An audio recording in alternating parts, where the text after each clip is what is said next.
spirit, and notice the word spirit, and in truth. Now, the word for truth in Hebrew is emet. Now, we come to think that truth is like 2 plus 2 is 4. We come to think about truth as something being a fact. Truth is deeper than that. When you were married, you exchange vows, and you hear the words, I will be good to you, I will be true to you in good times and in bad. Now, does that mean, to be true to somebody means to be faithful, to be counted on, to be present. In fact, the wedding I did, the wedding ritual has changed a bit. And so instead of saying, I promise to be true to you in good times and in bad, it now will say, I promise to be faithful to you in good times and in bad. So in Hebrew, truth is not only what are the facts. Truth is not only the mathematical truth.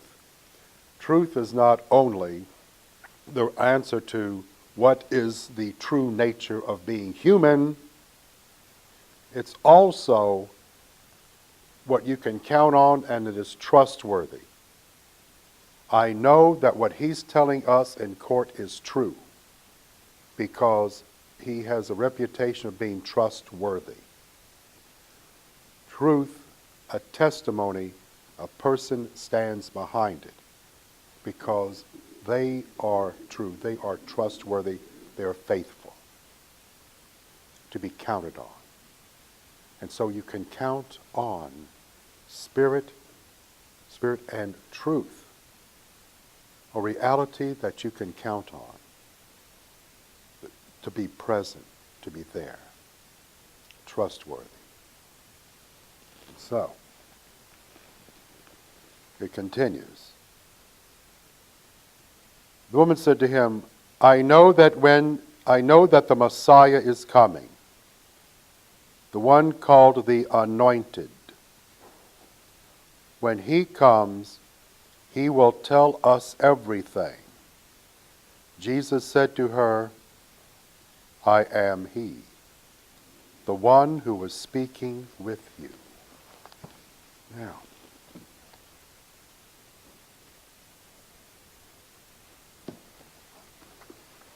I'm going to look at a Greek text here. The woman said to him, I know that the Messiah, the one called the Christ, wait a minute. Does that sound strange? We have a Hebrew word, and then she uses a Greek term.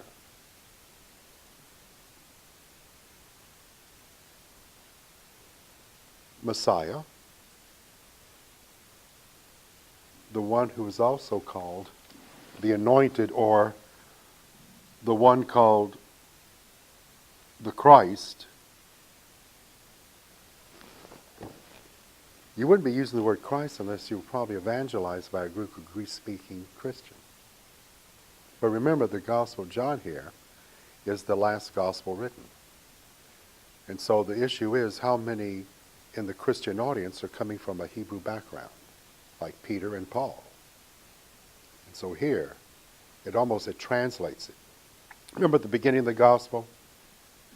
A person says, Rabbi, which means teacher. See, he's translating it for you. He's translating, an incident into a Greek word people can grasp reading this. Because a lot of folks, if they were Greek-speaking, saw the word Messiah, would they know? So you translate what the word means in Greek, Christos. Then when he says, I am he, that's the name of God, Yahweh. He's proclaiming himself. Now, what's fascinating is at that moment, his disciples come back, and they're confused. What's going on? Then they ask, Could somebody, where did he get food from? We just came back from the market. Now, meanwhile, the woman left her water jar, runs into town, says, come and see a man who told me everything I've done. Could he possibly be the Messiah? They went out of the town, came to Jesus. Meanwhile, the disciples urged him, Rabbi, eat. And then Jesus said, my food is to do the will of the one who sent me. Again, this is getting you ready for the Eucharist. You'll see this in John chapter 6. You know, look beyond the food look beyond the bread you eat. He said, my food, my word, is to do the plan of the Father. When we get to John chapter 6, I'm going to have to go through a lot of detail on what the word will means. Because there's a lot of confusion. A lot of confusion.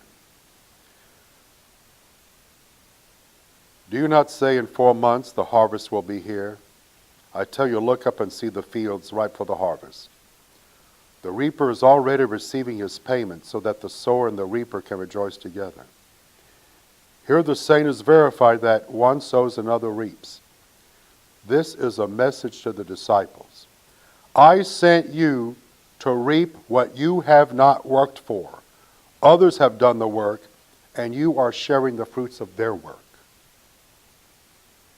Later on in the gospel, you'll hear these words. I have sheep that belong to another fold. I must take care of them too. Jesus is here warning them about a concept of what today we may want to call exclusion. What were the Pharisees doing? He's saying this is not a sect like Pharisees, Sadducees, Hasidim. I sent you reap a harvest you didn't work for. Remember again, oh Rabbi, there's a guy baptizing, he's not one of us. Leave him alone. Nobody can use my name to do good, that's an enemy. Here Jesus is opening them up to the reality of his grace to a broader situation. We're not another sectarian group. Something different. Many of the Samaritans of that town began to believe in Jesus because of the word of the woman who testified. We no longer believe because of your word. We believe because this we come to know for ourselves. He is the Savior of the world.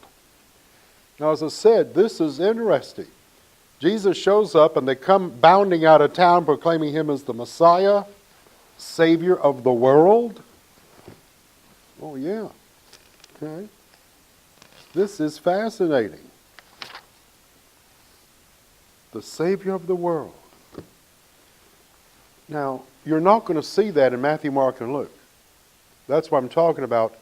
This being the last gospel written, you're talking about the encounter of the Christian community at the end of the first century, and you see in Acts of the Apostles the successful mission that they had there in this area called Samaria. And so this is a reflection. I'd say that there's a good connection between Luke and John that I think is being passed over. Because I said, this passage is coming out of the witness that we saw that Philip and the others had who'd gone to Samaria on mission and made their converts there. So you can imagine imagine this, it's the first century. When you get in Acts of the Apostles, you're going to see the first controversy in Christianity. Do you have to become an Orthodox Jew before you can be baptized?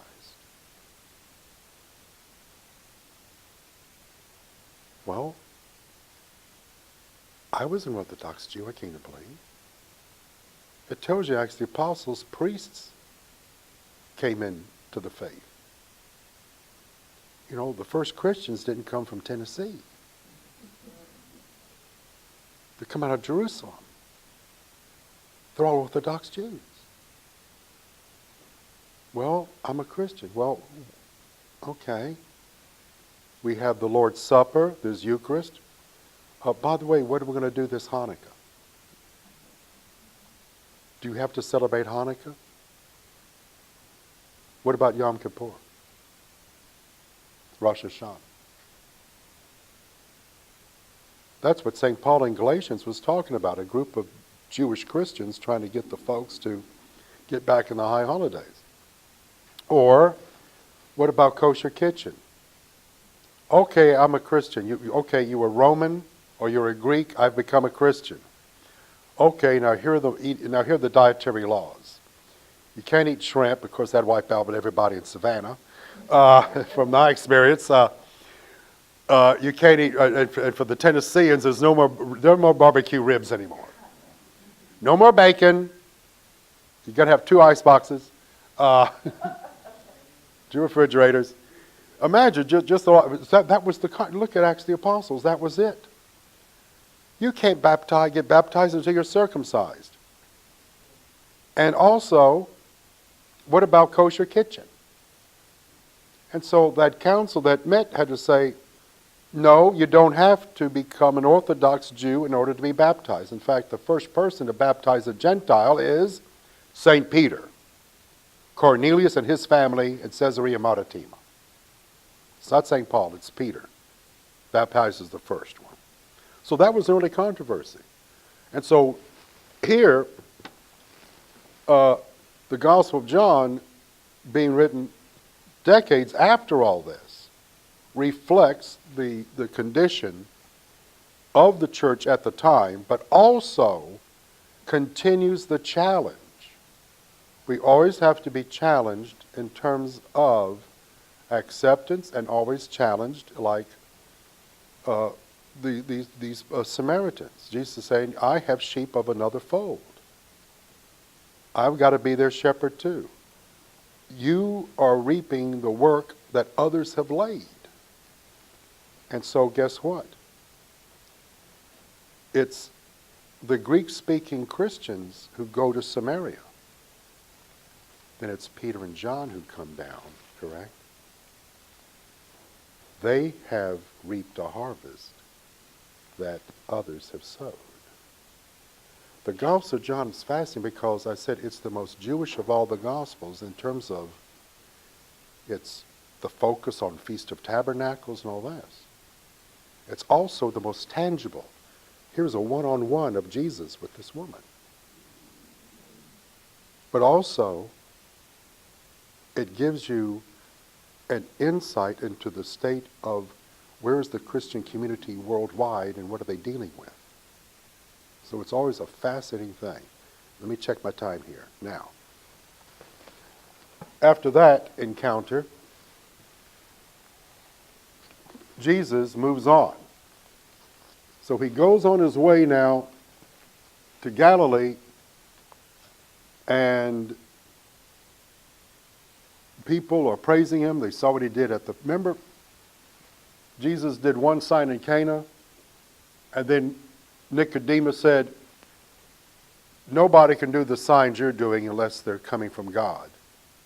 And then here it says, they saw the signs Jesus did, all that Jesus did at the feast, but the trouble is they don't tell us what Jesus did. We've got one miracle so far that's in Cana. Of course, that drives me crazy. Why didn't he tell us the other stuff? But remember, the gospel is written not to be a record. It's written for encounter. And that's the reason why we have this encounter with this woman. The one person that in Orthodox Judaism would be avoided. You would not have an encounter or talk to the person. And here Jesus is doing so. Now, this is the second sign of Jesus. And so what happens, there's a royal official, probably he's in the government of Herod Antipas, but he's heard about Jesus. And when he hears he's in Galilee, he went and asked him to come down and heal his son. He's near death. And Jesus' response is amazing. Look at how many times Jesus is frustrated. It's difficult for us to try to grasp this or accept it unless you people see signs and wonders. You will not believe. It's a constant frustration in all four Gospels. All four. People demanding signs and wonders to prove you are who you say you are. Even when he's on the cross. Come down from the cross, why don't you? Then we will believe. And as I've said so many times before, people don't get it. Jesus Christ did not come here to impress us. He came to embrace us. And I think that's the reason why the Gospel of John wants to focus so much attention on these one-on-one encounters. Here a person wants something. And so, please come down before he dies. Then Jesus said to him, go, your son will live. Then you know the rest of the story. It's about the same hour that the fever left him. It took him a day to get there. Just at the time Jesus said, your son will live, he and his whole household came to believe. Now this was the second sign Jesus did when he came to Galilee from Judea. Now I'm going to focus on something here. Your son will live.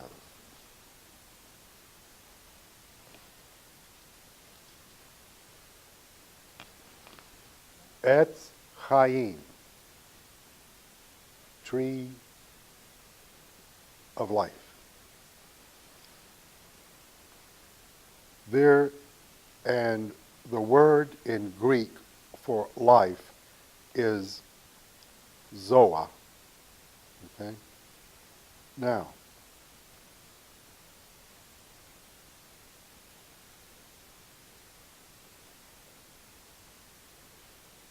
this is evidence.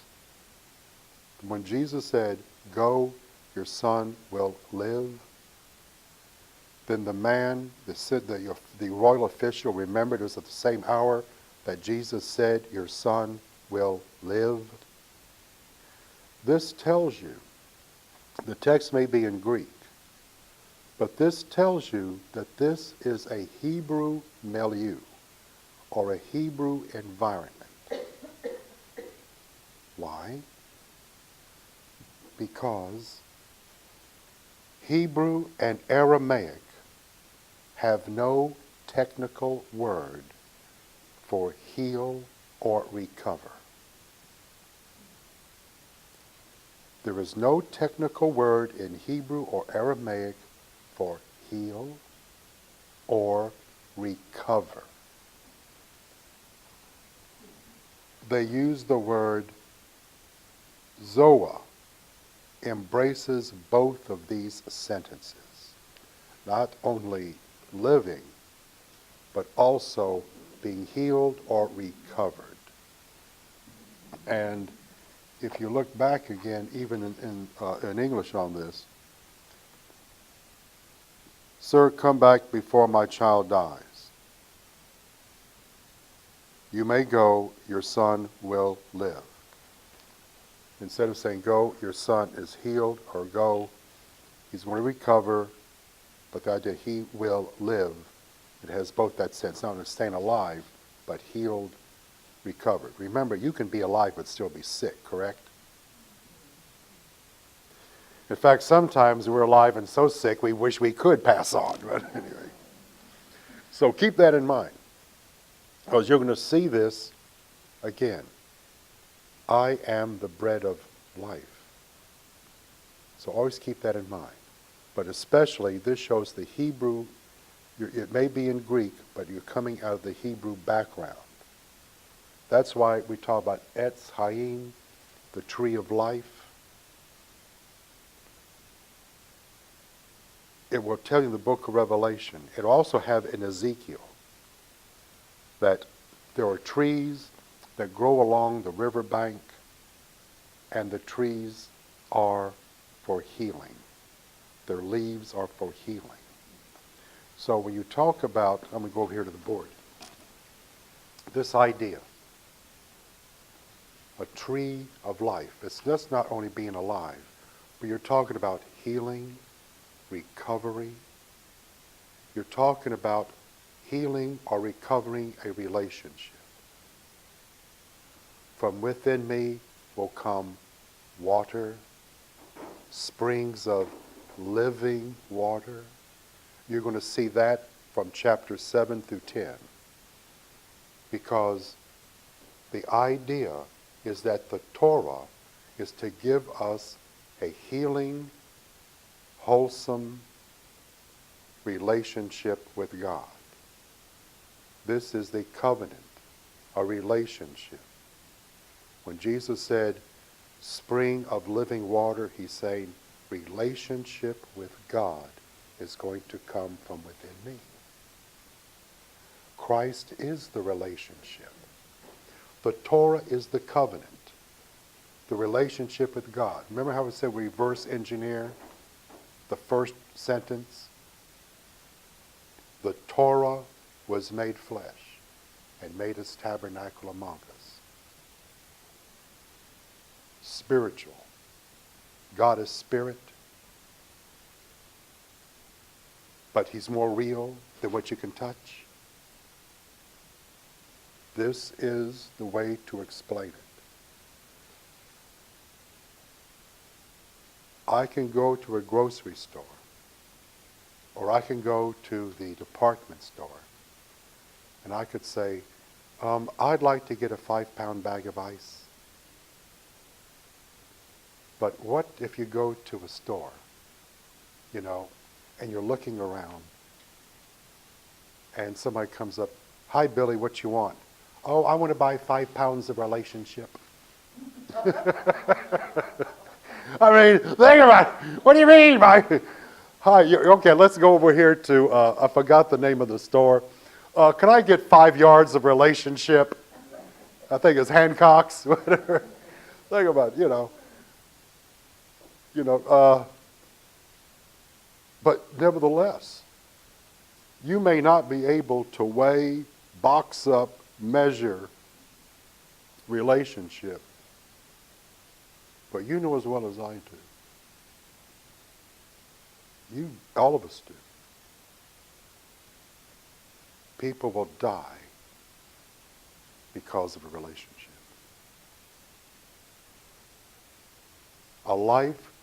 A person comes to life because of a relationship. And a person's life can be destroyed because of a relationship, or the loss thereof.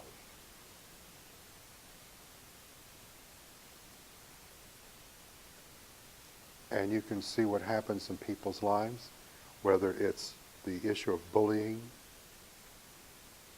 Remember, here's an example. I think it's gone wild. There's a child who has the autistic spectrum on the Asperger scale. Intellectually adept, but because of the condition cannot relate very well. Child's in school and has been eating lunch alone for years. And there's a person, his name is Travis Rudolph. He's a star football player for Florida State University. They're visiting, they go to visit high schools, middle schools. And all these people are hanging around Travis. They're just, they're crowding around him. And Travis notices a boy sitting at the other end of that cafeteria eating by himself. And he excused himself from the crowd, got his pizza, and walked over and sat next to the kid.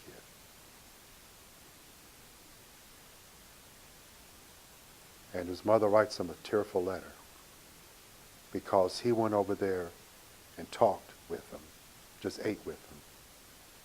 Now all of a sudden, the others want to be around him. Since that day, my child has never eaten lunch alone.